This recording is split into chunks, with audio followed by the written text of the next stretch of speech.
We keep track of time all our lives. We believe that we use a watch to manage our time. But the reality is, it is the time that manages the watch. And this difference changes everything we intuitively understand about time and how it manages our past and future. We all have looked at a watch to ask, what time is it? But have you thought about what time itself is? I'm using latest model in science to explain, does time really exist? We generally think of time as something divided into past, present, and future, where we see future moments becoming our present and present turning into the past all the time. In our experience, past is gone, future is those unknown moments yet to arrive, and present feels as the only real moment. Here are the questions we all have been asking for a long time. Does time really exist in nature, or is it just a concept we humans have created for our own convenience? Is time running past us or are we running through the time? Is present moment real? And is it same for everyone? If time is moving, where does the past go? Or where the future is coming from? Do our past and future exist out there? If so, where?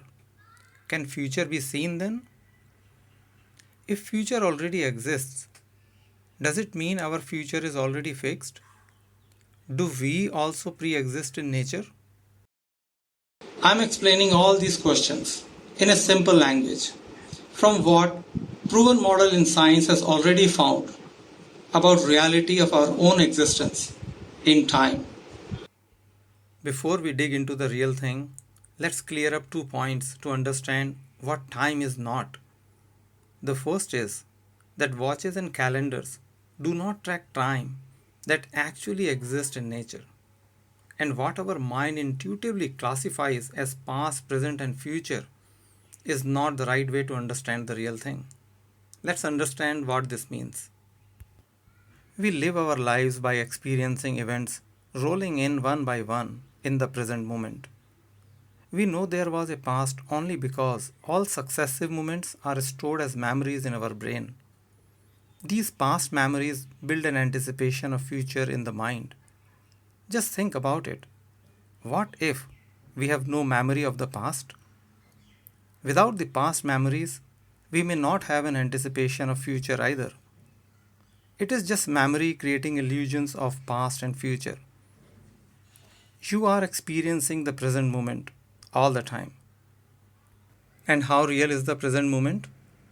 On a strip of time in our life, present moment is a very small razor thin point in time, much less than a second. We experience the present moment when light or sound reaches us or something touches our senses. No matter how fast light or nerve signals travel, it still takes some nanoseconds to reach our eye or other senses. And then brain collects, processes and plays it for us. By the time we get to experience our present moment, our reality has moved forward and the present moment of our experience is already in its past. Our present moment is set 80 milliseconds in the past. Ever tried to hit a mosquito by hand and missed? Because it moves faster than your brain can track and is not exactly at the position the brain is showing in your present moment. Our present moment, in fact, is an impression from the past. When you are looking at distant stars in the sky, you are looking at as they were tens or hundreds of years ago. Some of those stars may not even exist at the moment you are watching them. So, where is the present that we think is the only real thing happening now? All this only tells us that our intuitive understanding in the mind is not a good way to understand time as past, present, and future. And the second misunderstanding is that we track time through watches and calendars. Your watch is not measuring the time that is fundamental in nature. A watch is just a clock. that has a consistent repetitive cycle. Your watch mimics the natural cycle of Earth's rotation around its axis. It is measuring this rotation of Earth, not time. And calendars are tracking orbit of Earth around the Sun. This orbit is not time. It is just another cyclical event, another clock.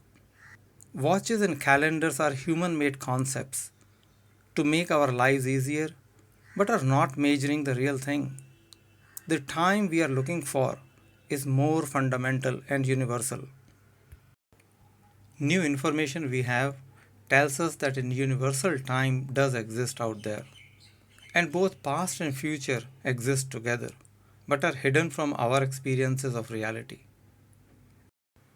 Let's dig deeper into the facts available to us to understand what time is.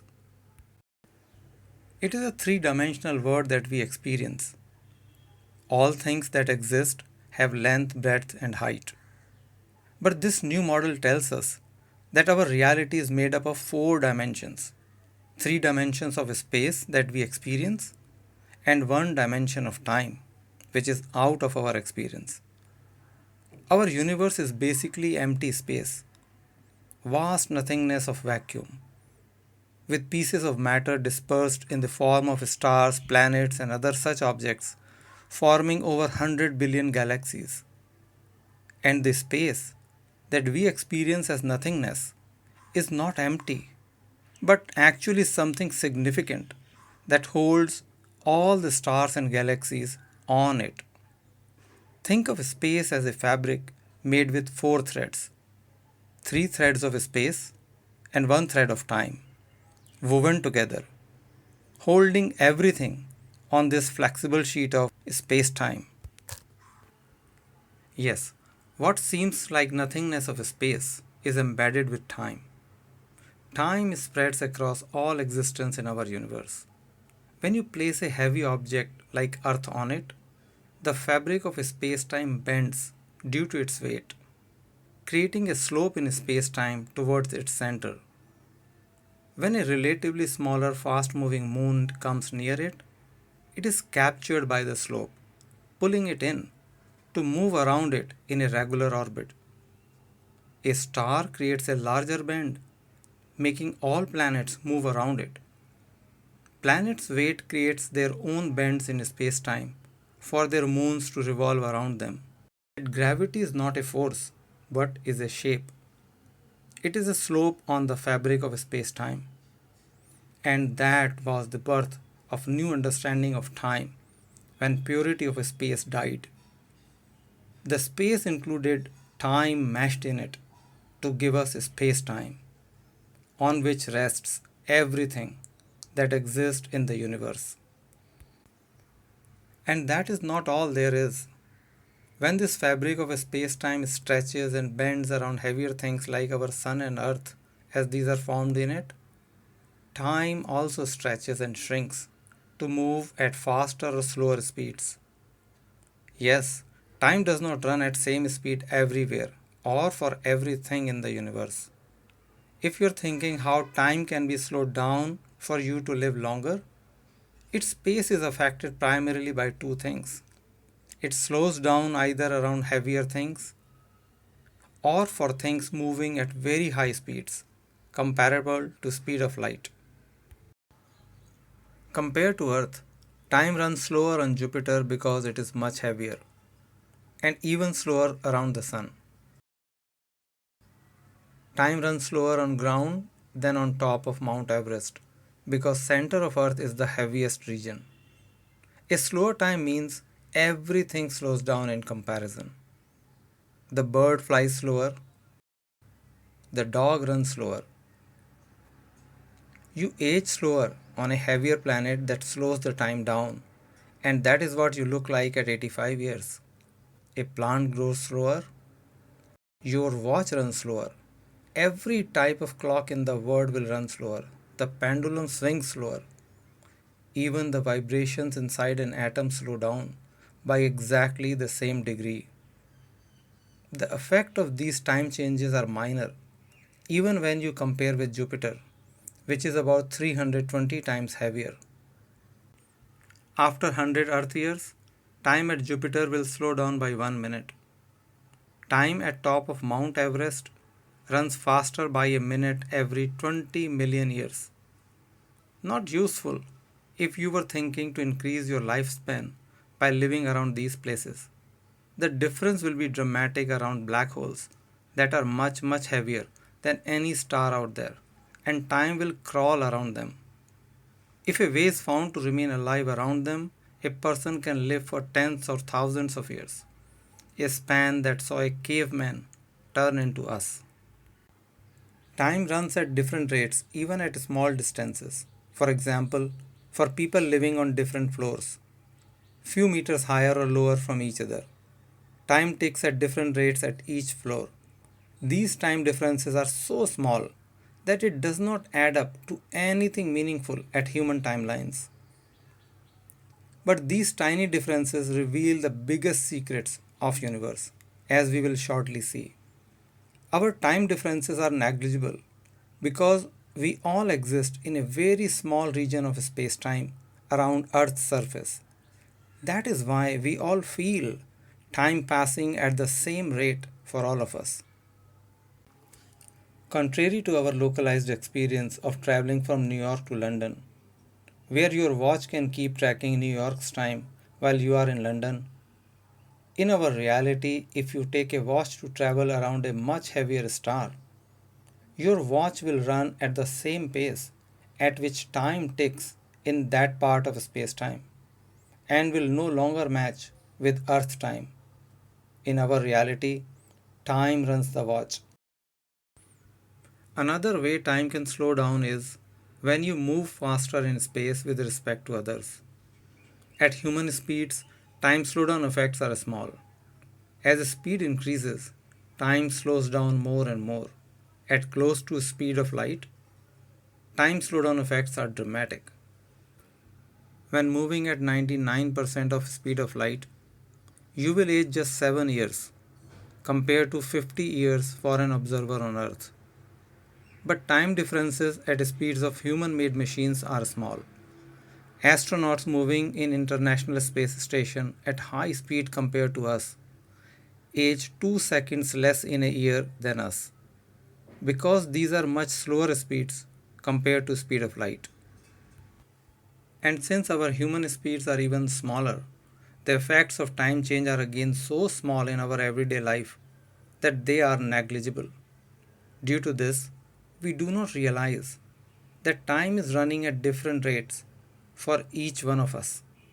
But the fact that these time differences are there at all changes everything we perceive about time. Our reality is very different from our experience. Everything on Earth, everything in the solar system, and everything in our universe exists in space and is floating around.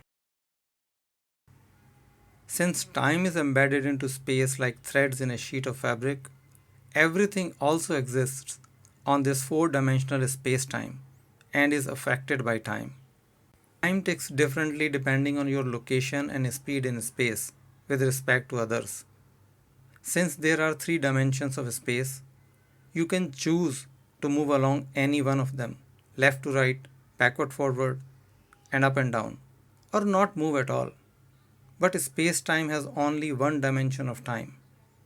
That requires for everything in our experience to move automatically in time. Even when you are not moving physically yourself, you are still moving in time at a certain pace. If all this seems outside of our personal experience and ability to verify, the GPS system run through our satellites is what nails this down and brings time into our real world. Satellites move around the Earth above 400 kilometers. That makes their time run faster compared to us on Earth. But they move at a fast speed of 30,000 kilometers per hour. That slows the time down inside the space station. As a net result of the faster speed, time moves slower inside the satellites moving in space compared to us on Earth. This new model gives us exactly how much time changes its pace at that height and speed. Those adjustments in time's different speeds are made to get an accurate measurement of your car's GPS location at any time on Earth. Without this new model, your GPS will accumulate an accuracy of 11 kilometers each day in measuring your location. Without this new model, you would not have known about black holes. You could not have explained the variation in orbit of Mercury correctly. You would not know how gravity is created. You would not have a GPS, and many more other facts of our reality we know and use today. One amazing fact from all this is that time does exist out there in four-dimensional space-time. That is where we exist as well, experiencing three dimensions of space, while the fourth dimension of time is not entirely accessible to us. While we can look across in any of the three directions of space, from left to right, backward, forward, up and down, time is presented to us as one little point at a time that we know as our present moment. This new model peels off layers of our reality to reveal a deeper and more profound understanding of existence of time, of past and future, and of our own existence in time. If time exists, then both past and future should exist as well. Then why can't we see the past again and foresee the future? Does future already exist with time? We will look for answers in the next episodes. Thank you for watching.